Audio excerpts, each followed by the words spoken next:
Okay, hi. So this is the first day of the mindfulness-based stress relief course. This begins today after me practicing vipassana meditation for around 3 years now. Vipassana meditation I'll say A actually because there's a lot of techniques, but from the teaching of vipassana, it is the teaching of Buddha's meditational technique. It really was the only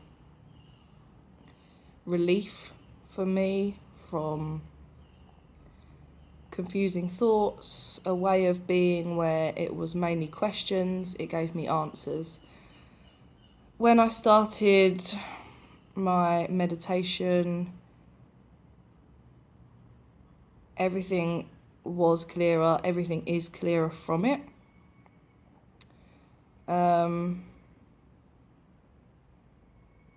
It did give me the solace, the immediate solace from everything really, modern day life, everyday life, childhood patterns, negative thoughts, and reactional behaviour, real reactional behaviour. This reactional behaviour made my life pretty sufferable, with relationships, my close relationships, but mainly the relationship with myself. I realised from the meditational technique that it is the relationship with myself that can improve my life from then. The reason that I've now decided to go along the avenue of the mindfulness-based stress relief and then into the training to be a mindfulness-based cognitive therapist is because after my anatomy and physiology and counselling course, although I realised counselling is a totally beneficial path, with the meditation I find true solace. I find true, I don't want to say as if there's anything better compared to counselling, but for me it's along that same lineage of self-empowerment, ownership, responsibility, and also that trust that you can have in a therapist and letting things out and letting things go can work alongside. But I do think that someone going for counselling can really improve their life with meditation on a daily ritual, So I would advise anyone to go for counselling once a week to get things out. But more than that, I realised that meditation actually has been the most helpful thing for me, and that is what I want to pass on to people.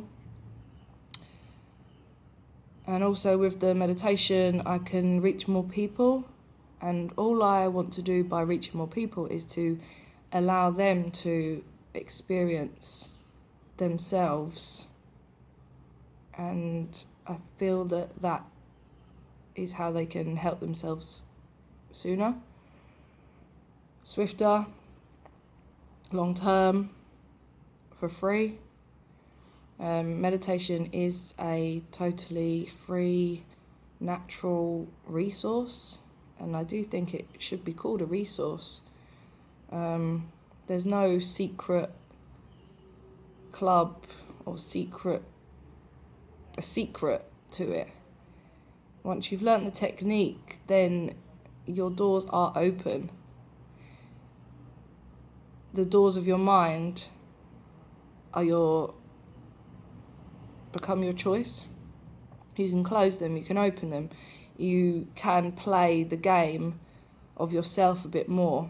Now, although meditation is about realising this meditation is about realising you have ultimately no control, and therefore you can let go of all the fears you've ever had.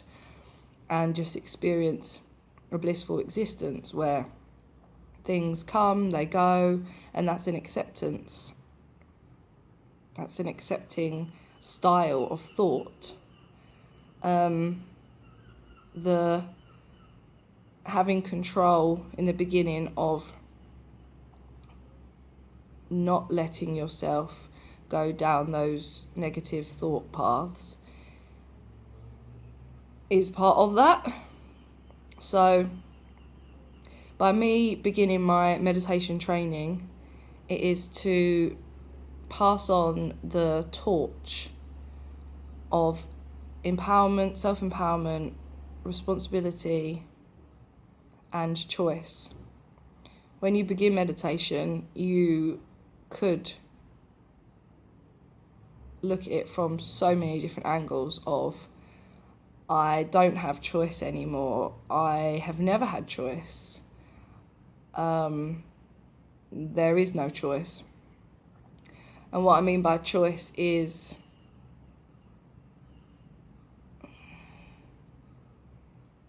either you're allowing everything to affect you and therefore you have no choice, and that is pretty much how everyone goes about their days, even though they feel like they do have choice. Oh, it's my choice if I want to get angry, it's my choice if I want to do something nice for myself. It's like, yeah, but the only reason you ever got into those situations was because of the external influences that were happening to you. So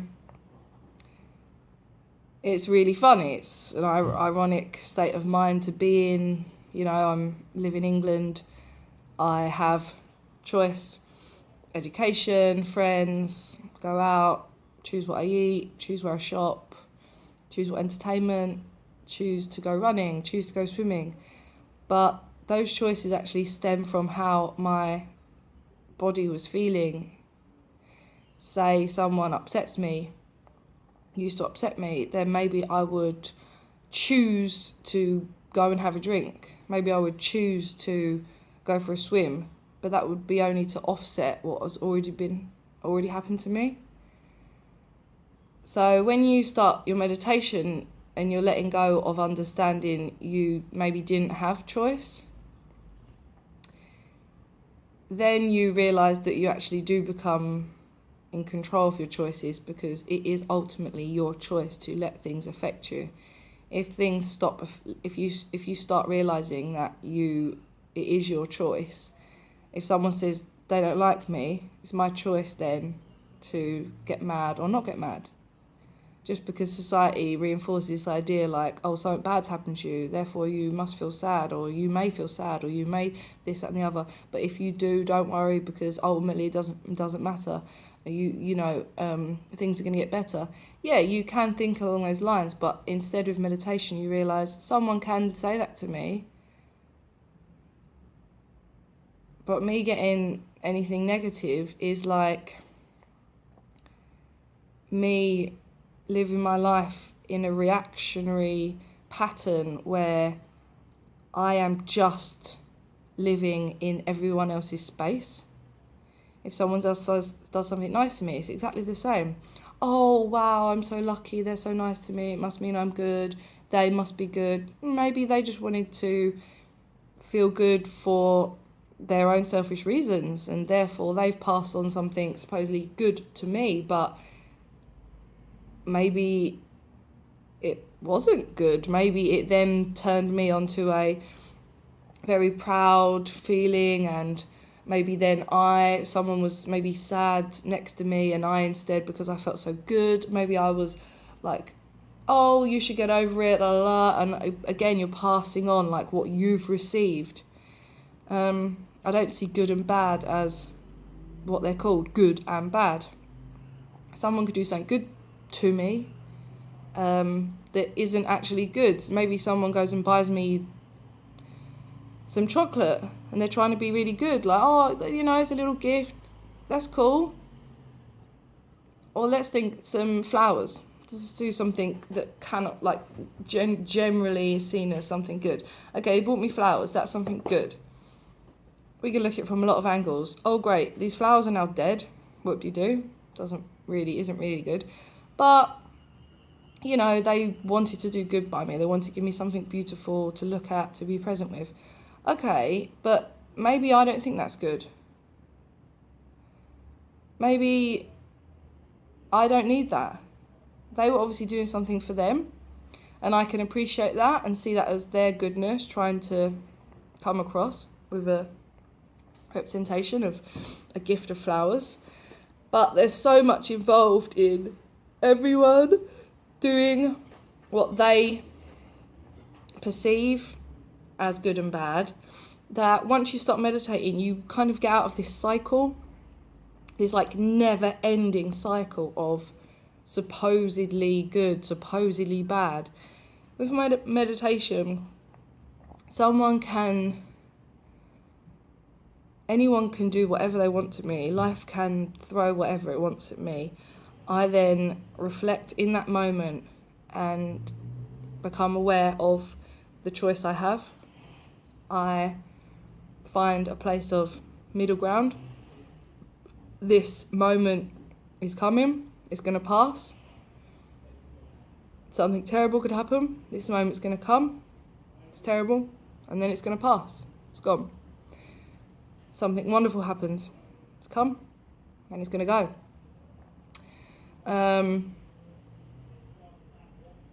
Let's just quickly snap on the example of the flowers. Some give me flowers, and then a second later they can say, oh, by the way, it's because, I cheated on you. Oh, hi, great, flowers, low, awful. And then they say, oh, but the thing is, it was, didn't mean anything, it was just for a text. I don't know, just these fluctuating things that can happen in life, like, oh, rushing for the bus, you've been super organised, you're on time, but the bus is late.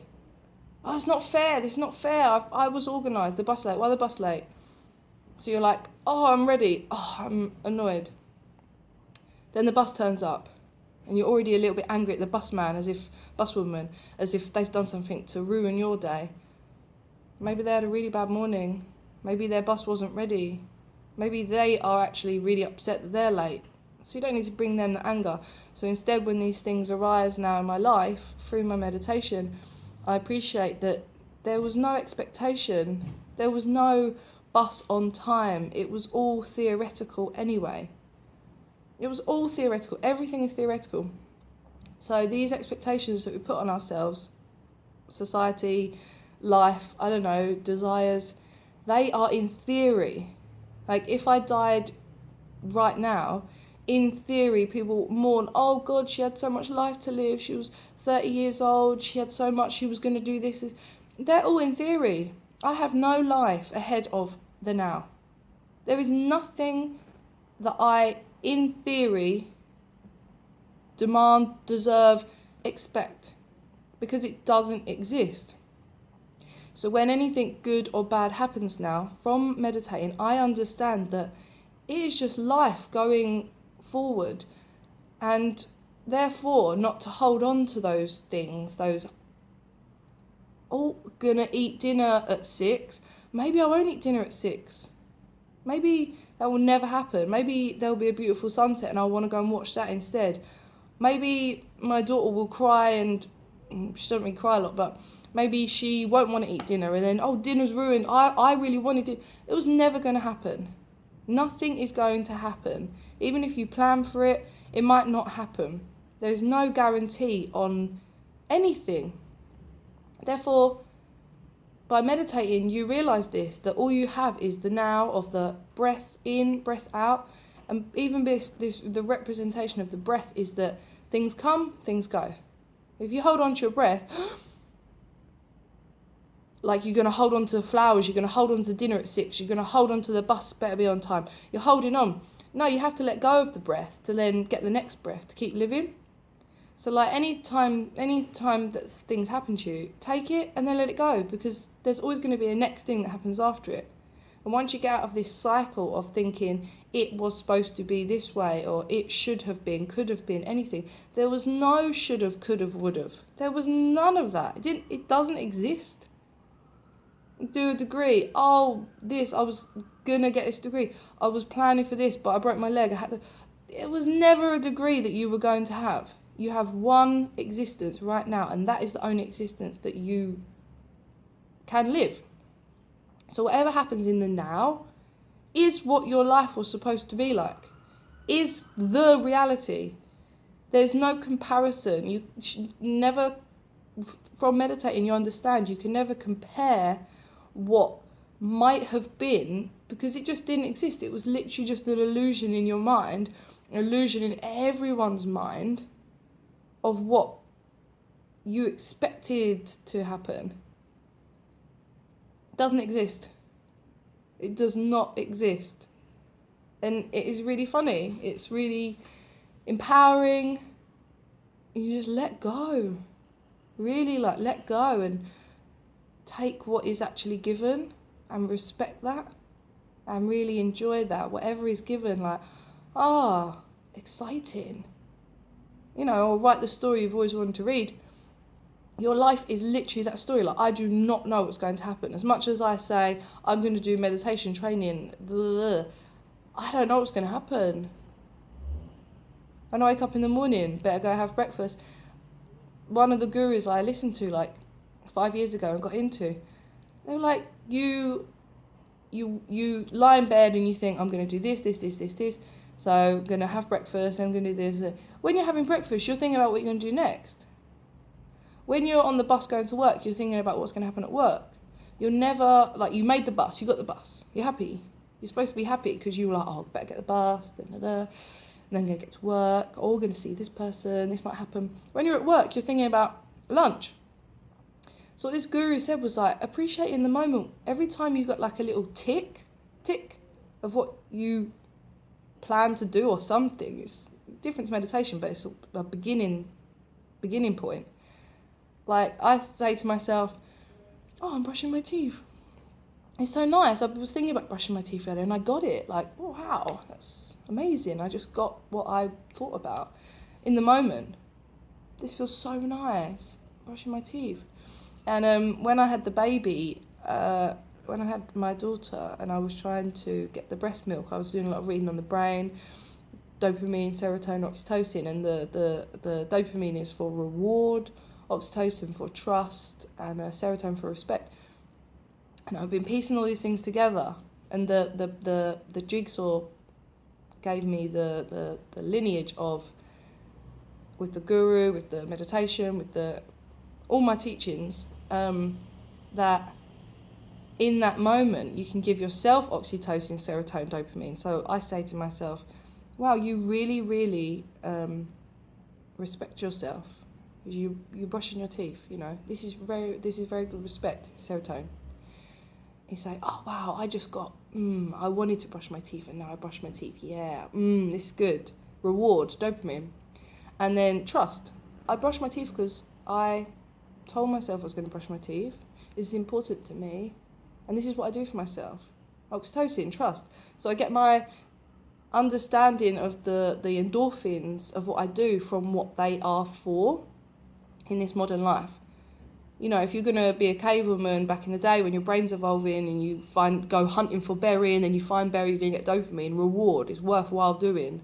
It's worthwhile to take your time and figure out what's right. It's worthwhile taking your time and figuring out you're going to brush your teeth and stuff if you give yourself that reward once you get it. And you're not brushing, like lying in bed going, oh right, I want to brush my teeth and then have breakfast. Oh, so then you're brushing and then you're thinking about something else. You're never actually in the moment. Anyway, bit off the meditation process, but I understand what we're trying to get from the brain, from an evolutionary psychological point of view, as well as a meditative point of view, as well as like a Hindu, Buddhist point of view, alongside the scientific, alongside in the moment of this society. So meditation training starts today. I really look forward to going on the journey with you all, and do wish you peace, harmony, trust, respect, love.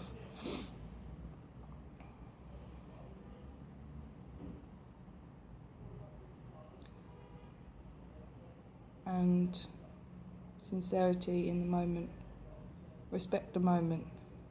We get glorious moments all day long. We literally just tick our way through our days every day, but we don't look at that. And that's interesting to me for self-improvement, empowerment, responsibility, love, self-love. Okay, take care. See you soon. Bye.